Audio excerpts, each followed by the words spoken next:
অম্বল মধু দিয়ে এত মজার আচার খেলে আপনারা কিন্তু সবাই আমার ফ্যান হয়ে যাবেন। নমস্কার বন্ধুরা, জয়ের রান্নাঘরে সবাইকে স্বাগতম জানিয়ে আজ নিয়ে চলে এসেছি অম্বল মধুর টক মিষ্টি ঝালের আচার। এটা যে এতটা মজা হবে সত্যি আমিও বুঝতে পারিনি, কারণ এটা আমি ফার্স্ট টাইম ট্রাই করছি। আমি এখানে গোটা 4টে শুকনো লঙ্কা, অল্প কিছু ময়ূরী, জিরা আর ধনে নিয়েছি। এটা আমি এবার শুকনো খোলাতে ভেজে নেব। তারপর আমি কড়াইয়ে অল্প একটু পরিমাণে তেল দিয়ে এর ভিতরে পাঁচফোড়নটা দিয়ে নিলাম। এখানে আমি সরিষার তেলটা ব্যবহার করেছি, আপনারা অবশ্যই সরিষার তেলটাই ব্যবহার করবেন। পাঁচফোড়ন ফোড়নে দিয়ে আমি অম্বল মধুগুলো সব দিয়ে দিলাম।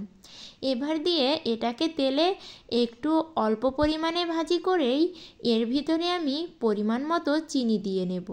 আর এটা কিন্তু একদমই গলে অল্প হয়ে যায়, আপনারা একটু বেশি পরিমাণে নেবেন। আমার অল্প পরিমাণে আনা ছিল, আমি সেভাবেই কিন্তু বানিয়েছি। চিনিটা গলে যাওয়ার পরে আমি এর ভিতরে অল্প পরিমাণে লবণ দিয়ে নিলাম আর দিলাম শুকনো ঝালের গুঁড়ো। এমনিতেই তো পাঁচফোড়ন দিলে একটা আচার আচার ফিল আসে, আর তার ভিতরে যদি এমন চিনি শুকনো লঙ্কার গুঁড়ো দেওয়া হয় তাহলে তো টক মিষ্টি ঝাল, এখনই জিভে জল চলে আসছে।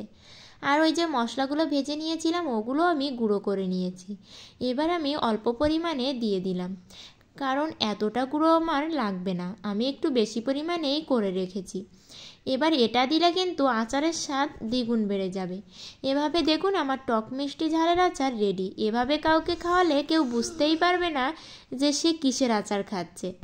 আপনারা অবশ্যই বাড়িতে এমন মজার আচার ট্রাই করবেন। আর ভিডিওটি ভালো লাগলে অবশ্যই লাইক কমেন্ট করবেন, আর আমার চ্যানেলটি সাবস্ক্রাইব করে বন্ধু হয়ে অবশ্যই পাশে থাকবেন।